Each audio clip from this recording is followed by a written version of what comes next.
Hey everyone, welcome to Papé Machinery Toolkit. My name is Robert Thompson. I'm a territory manager with Papé Machinery. I've been in the John Deere industry for 25 years now, and hopefully today we're going to learn something new about John Deere compact tractors.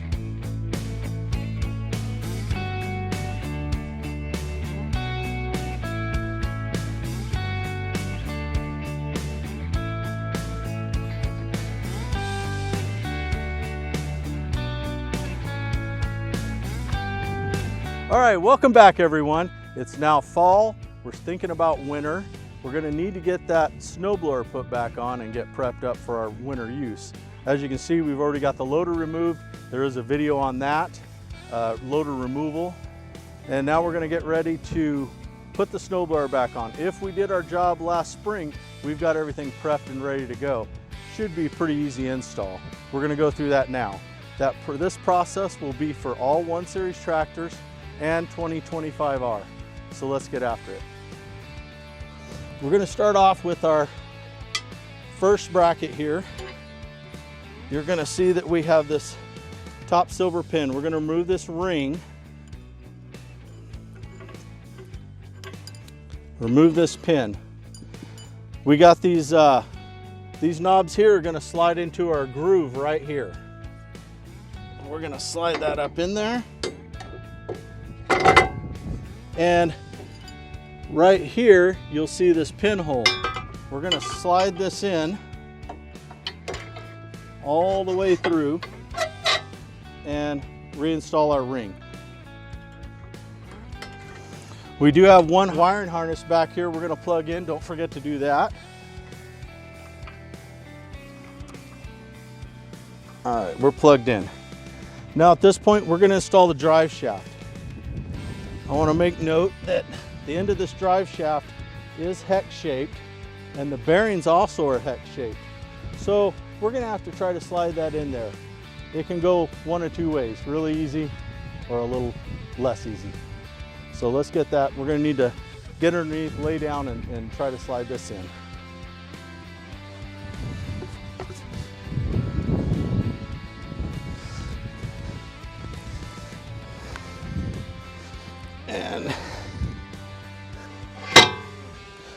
Okay, we've got that slid in now, and now we're going to hook up the rear portion. It does have a slip coupler lock on the end that we're going to need to snap that in.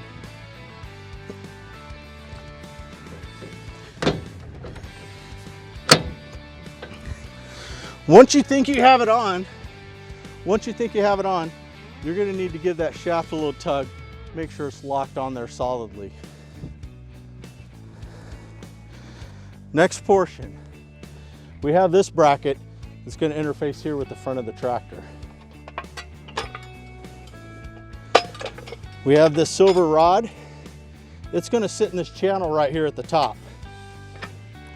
Sometimes you may need to give this a little drop, and then we're going to release these pins, locking pins on both sides. We're going to hook up our hydraulic lines.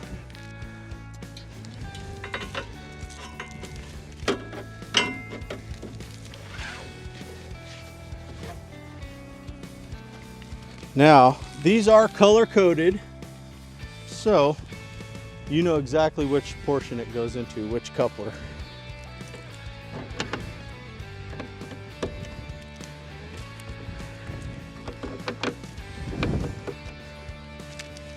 All right, that's solidly on there. We have our hydraulics hooked up to our raise and lower. At this point in time, we want to make sure that these pins are opened up. They're pulled out and locked open.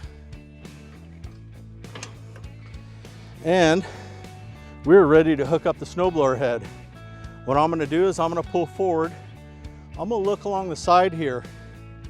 And we have this small stud here. We're going to try to get it in this slot. This is tapered. This is V'd.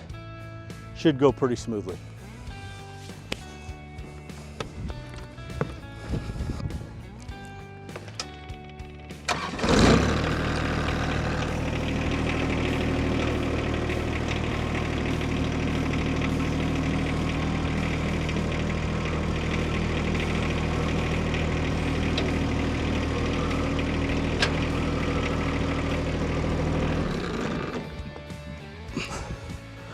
Okay, sometimes if we're really lucky, these pins will go ahead and drop in when you hook up.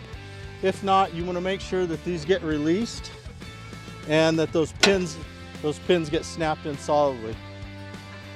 At this point in time, we're going to go ahead and hook up our hydraulics for our spout rotation.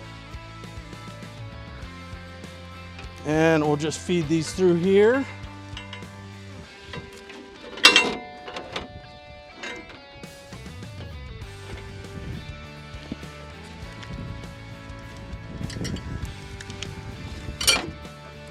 And again, these lines are color coded, so you know exactly where they go.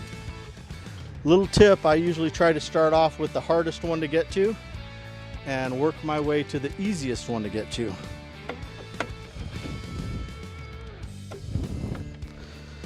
All right, so hydraulic lines are connected. At this point in time, we'll just go ahead and lower that down. And last thing we need to do is hook up our drive shaft. Drive shaft from the snowblower to the tractor. We'll just slide that, get the spline started, unlock the locking ring, and slide that on until it snaps. Our shaft holder, we want to make sure we spin this over to the side to get it out of the way, and snowblower is installed. That's it. You're ready to fight winter. Good luck out there and have fun.